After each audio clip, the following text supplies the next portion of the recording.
Rais anachukua barua anapatia wabunge. Barua za TSC. Of course Sifuna apati, wanasema hizo barua ni za watu wa broad base. Upati? Hawanipi bana. Wewe acha nikuambie hii story. Unajua ni kitu kigumu sana. Ndio kwa maana tukisema tunataka kurudisha taifa kwenye reli ya maadili.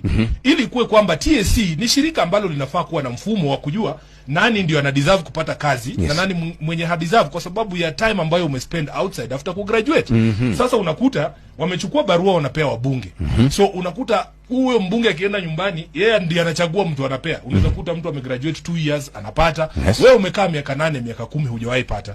Kuna wabunge wetu wengine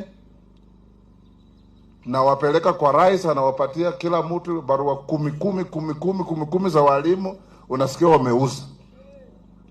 Sasa kama mtu hajiwezi, wewe ni night nurse vile huyo mama alisema, na unamuuliza 1400 umpe barua ya walimu apatie mtoto yake, hiyo pesa atatoa wapi?